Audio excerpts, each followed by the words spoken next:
Bonjour. Aujourd'hui, chapitre 3 d'Histoire de 4e, la Révolution française. Première partie, les temps forts de la Révolution. 1789-1792, l'affirmation de la souveraineté populaire. Le 4 mai 1789 s'ouvrent les États généraux à Versailles qui réunissent des députés du tiers-État, de la noblesse et du clergé. La déception du tiers-État est rapide. Et le 17 juin 1789, il se proclame Assemblée nationale.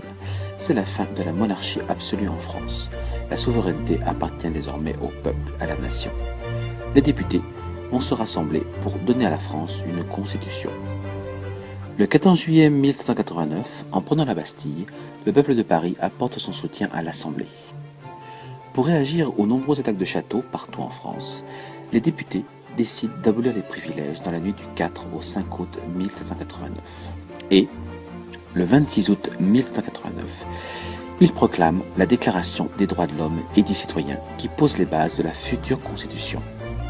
Louis XVI n'est pas favorable à l'idée d'une monarchie constitutionnelle à l'anglaise. Dans la nuit du 20 au 21 juin 1791, il fuit Paris. Alors qu'il essaie de rejoindre l'armée de royalistes près de la frontière du Luxembourg, il est reconnu et ramené à Paris. C'est le divorce entre le roi et la nation.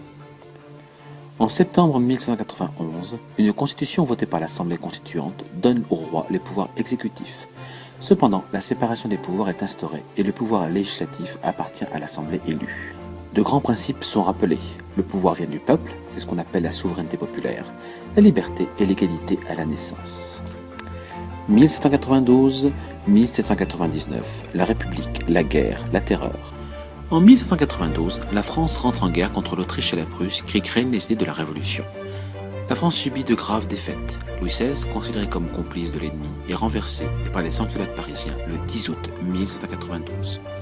La République est proclamée le 21 septembre par la nouvelle Assemblée, la Convention. Louis XVI est jugé pour trahison et exécuté le 21 janvier 1793. L'Europe des monarchies est alors en guerre contre la France. De plus, des révoltes éclatent partout en France. La patrie est en danger, déclare Robespierre. La Convention, sous la direction de Robespierre, prend des mesures extrêmes, la terreur. La loi des suspects permet l'arrestation de ceux qui sont suspectés d'être des contre-révolutionnaires. Le tribunal révolutionnaire est chargé d'instruire les procès. La mort est requise contre les ennemis du peuple. Au total, la terreur fit 40 000 victimes dans tout le pays. Mais elle sauve la République. Robespierre chute en juillet 1794. C'est la fin de cette période. Pendant 5 ans, la France va se chercher un régime, un homme fort. Elle va le trouver en Bonaparte. 1799-1815, le Consulat et l'Empire. Général de la Révolution, victorieux et populaire, Bonaparte s'empare du pouvoir en France en 1799 et instaure le Consulat. Concentrant l'essentiel du pouvoir, il se couronne empereur le 2 décembre 1804. Napoléon préserve certains acquis de la Révolution.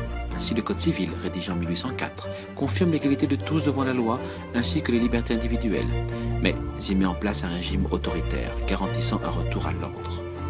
Il crée les lycées pour former les futurs cadres de l'Empire, il stabilise la monnaie, le franc germinal. La presse est censurée, l'administration centralisée et des préfets sont nommés à la tête des départements chargés de faire appliquer ses décisions. En 1801, il signe avec le pape un concordat et rétablit la paix religieuse en France. Cependant, l'Empire va être en guerre contre l'Europe pendant presque 15 années. Battu à Waterloo en 1815, Napoléon doit abdiquer. C'est la fin de la période révolutionnaire.